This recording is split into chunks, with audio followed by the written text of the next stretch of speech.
Bajak laut topi jerami bersama dengan aliansinya saat ini sedang dipersiapkan untuk berperang melawan Kekaisaran Kaido dan Keshogunan Orochi. Ditambah lagi sekarang Big Mom menjadi aliansi mereka. Demi merebut kembali tanah Wano dari mereka, para aliansi Luffy dituntut untuk memperkuat pasukannya.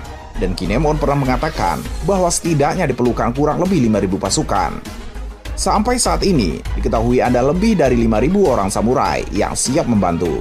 Jumlah tersebut berdasarkan laporan dari kakek Hyo yang diberikan kepada Kinemon. Mereka semua merupakan para samurai tahanan di Udon. Kalian ingatkan prediksi Kinemon tersebut sebelum terjadinya aliansi antara Kaido dan Big Mom. Kinemon hanya menghitung aliansi yang diperlukan untuk mengalahkan Kaido dan Shogun Orochi. Namun sekarang sudah beda, Big Mom telah bergabung dengan mereka untuk menguasai dunia. Jika mengandalkan pasukan yang ada saat ini, maka besar kemungkinan aliansi akan menerima kekalahan.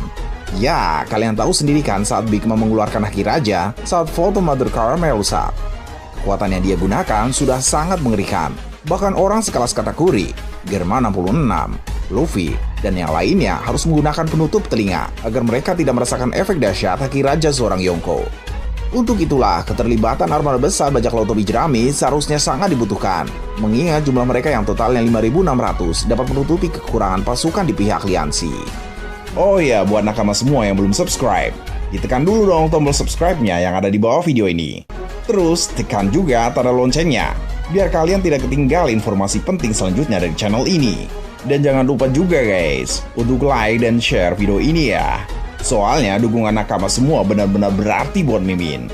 Oh ya, satu lagi nih, saat channel Mimin mencapai 100.000 subscriber, Mimin akan adakan giveaway HP Samsung Z8 loh. Jadi jangan sampai ketinggalan guys. Nah, selain daripada armada besar SAP, apakah akan ada lagi keterlibatan dari pihak luar? Mengutip dari pernyataan Oda yang mengatakan bahwa perang Marineford akan terlihat lebih imut jika dibandingkan dengan apa yang akan terjadi di Wano nanti. Maka pernyataan tersebut secara tidak langsung akan berdampak pada ekspektasi tinggi dari sebagian besar fans, di mana mau tidak mau, Wano harus terlihat lebih menggelegar daripada Marineford. Entah itu dilihat dari jalan ceritanya atau dari sisi yang lain. Jika melihat dari jalan ceritanya, sampai sejauh ini kita sudah bisa membedakan di antara dua arch tersebut. Saat ini Wano mempunyai kedalaman isi cerita yang lebih kompleks daripada Marineford. Kali ini Wano mengungguli semua arch yang sudah terbit sebelumnya. Ya, banyak sekali sejarah ataupun cerita legenda yang menjadi bahan untuk menggarap alur Wano. Dalam pembahasan kali ini, mari kita lebih fokus pada keterlibatan pihak-pihak lain di luar aliansi dan Kekaisaran Kaido bersama Keshogunan Orochi. Nah, melihat apa yang telah terjadi di Marineford dengan keterlibatan banyak pihak, maka wajar jika kita mempunyai ekspektasi tinggi pada pihak ketiga yang akan ikut meramaikan perang di Wano. Untuk saat ini, kita baru diperlihatkan beberapa pihak, diantaranya pihak aliansi, Kaido dan Orochi. Lalu ada bajak laut Big Mom dan kemudian ada CP0.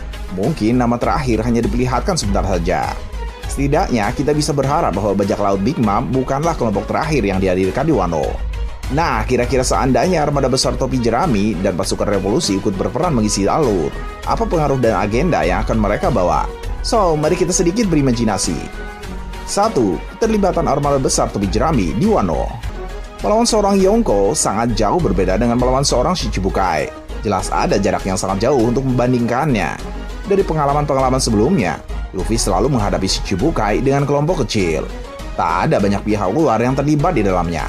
Nah, masalahnya saat ini, keberadaan masing-masing divisi armada besar SAP menyebar di berbagai tempat. Salah satu contohnya adalah Donsai dan Leo yang menghadiri referee. Tentu mereka mempunyai agendanya masing-masing di sana. Hanya ada satu alasan bagi armada besar SAP untuk hadir di Wano, yaitu dengan cara melihat Vivre Card Luffy. Jika Vivre Card tersebut menunjukkan adanya suatu bahaya terhadap diri Luffy, maka tanpa diperintah pun mereka pasti akan bergerak ke tanah para samurai. Seperti yang dikatakan oleh Luffy sendiri, bahwa ketika mereka mengalami suatu masalah, jangan ragu untuk meminta bantuan SAP. Dan sebaliknya, apabila SAP sedang dihadapkan dengan situasi krisis, maka kehadiran armada besar sangat dibutuhkan untuk keluar dari situasi kritis tersebut.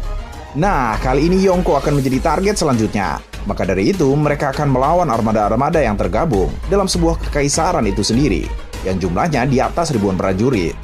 Jadi, pengaruh kehadiran armada besar topi jerami jelas sangat besar. Selain daripada menutupi jumlah kekurangan pasukan, keberadaan mereka juga akan menjadi ajang pembuktian bagi Luffy sendiri terhadap dunia setelah menyelesaikan perang Wano. Ya, Mimin kira akan muncul sebuah berita besar yang menghebohkan semesta One Piece. Seperti yang kita tahu sebelumnya, Luffy telah menerima gelar Kaisar kelima. Namun gelar tersebut belum mendapat pengakuan dari sebagian besar kelompok atau individu yang mempunyai pengaruh besar. Nah, seandainya Wano adalah tempat yang dipersiapkan untuk meruntuhkan salah satu kaisar, maka dari situ Luffy akan menegaskan diri bahwa dia memang patut untuk disejajarkan dengan kaisar lainnya.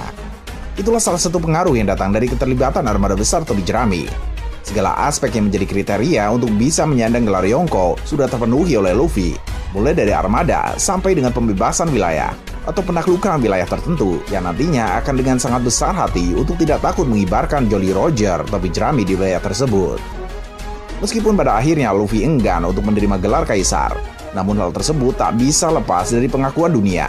Ya, wajar jika Luffy tak ingin disebut sebagai Kaisar, tapi dunia mempunyai pandangan lain terhadap dirinya. Karena gelar Kaisar didapat bukan dengan cara penobatan, namun dengan sebuah pencapaian dan pengakuan. 2. Keterlibatan pasukan revolusi di Wano. Sampai sejauh ini, peran pasukan revolusi memang dipersiapkan secara khusus untuk mengisi alur referee. Tapi apakah hanya karena itu, lantas membuat pintu Wano tertutup bagi pasukan revolusi? Mimin pribadi masih tetap berharap adanya keterlibatan pasukan revolusi di tanah Wano. Bukannya tanpa alasan, selama memasuki dunia baru segala sesuatunya yang menghadirkan CP0, maka di situ akan ada peran bagi pasukan revolusi. Saat Marineford, pasukan revolusi diwakili beberapa anggotanya yang dipimpin oleh Ivankov. Di Wano ini, mungkin keterlibatan mereka akan sedikit jauh lebih besar. Sama halnya dengan keikutsertaan mereka di Dressrosa dengan membawa agendanya sendiri. Ya, ada concern khusus dari pasukan revolusi terkait perannya di Wano. Kita kembali pada chapter 803, di mana saat Koala menginformasikan pada Dragon, ia menyinggung tentang senjata yang mengandung semacam baja langka. Lalu apa hubungan baja dengan Wano? Kita tahu di wilayah Udon terdapat area tambang. Para pekerja di sana mengalami kerja paksa untuk menggali ataupun mengolah tambang-tambang tersebut menjadi sebuah senjata. Bagaimana seandainya jika baja langka yang dimaksudkan oleh Koala adalah hasil produksi dari Wano? Ingat, Kaido dan Doflamingo sebelumnya menjalin sebuah bisnis senjata dari baja yang ditemukan pasukan revolusi di Dressrosa. Bisa jadi asalnya memang dari Wano. So, keterlibatan pasukan revolusi di Wano tak lepas dari hasil penyelidikan senjata ilegal yang mereka dapatkan di Dressrosa. Mengenai apakah mereka mencoba membantu aliansi untuk melawan Kaido, kita bisa melihatnya dari berbagai macam sudut pandang. Salah satunya misalnya, ketika pihak aliansi mengalami gangguan dari bajak laut Big Mom ataupun pemerintah dunia yang diwakili oleh CP0 dan Angkatan Laut, maka disitulah pintu masuk pasukan revolusi untuk meramaikan perang di Wano. Sama saja ketika yang terjadi di Dressrosa, di mana saat Luffy akan dihajar oleh Burgess, di situ Sabo muncul sebagai penengah duel antara Luffy versus Doflamingo. Ya, sekali lagi Wano sedari awal memang diciptakan sebagai panggung pertunjukan bagi aliansi Luffy melawan kekaisaran Kaido bersama sekutunya. Nah, jika memang benar pasukan revolusi akan diberikan jatah meramaikan alur Wano, siapa kira-kira yang akan hadir di sana? Bukankah sebagian nama-nama besar pasukan revolusi sudah dikirim ke Marijoa? Ya, benar. Sabo dan beberapa komandan pasukan revolusi sedang dibuat dilema terkait penyelamatan Kuma.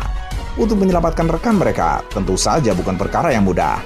Sabo harus merebut Kuma dari kaum naga langit yang dilindungi oleh CP0. Besar kemungkinan akan terjadi sebuah gesekan di antara mereka. Atau mungkin keterlibatan Angkatan Laut juga ikut masuk di dalamnya. Artinya akan memakan banyak waktu selama proses pembebasan Kuma. Inilah yang membuat kehadiran Sabo dan beberapa komandan pasukan revolusi patut untuk dipertanyakan kembali. Tapi sekali lagi, pasukan revolusi bukan hanya Sabo seorang. Masih banyak pasukan-pasukan lainnya. Ketika Sabo disibukkan dengan agendanya di Marijoa, maka Dragon bisa memerintahkan komandan yang tak diikutsertakan di referee untuk bergerak ke tanah Wano. Faktanya, hanya beberapa komandan pasukan revolusi yang hadir menemani Sabo. Sementara itu, Belo Betty dan Koala masih terlihat di kerajaan Kababaka. So, setelah menyelesaikan urusannya di Marijoa, mungkin saja Sabo dan yang lain menyusul pasukan revolusi ke Wano. Mungkin juga bersama dengan Sai dan Leo. Well, Mimin kira itulah pembahasan untuk hari ini. Mengenai apakah pemerintah dunia dan Angkatan Laut akan ikut ambil bagian juga dalam perang Wano. Mimin pribadi yakin bahwa mereka cepat atau lambat akan mengirim pasukannya ke sana. Seperti biasa, jika ada kesalahan mohon dikoreksi.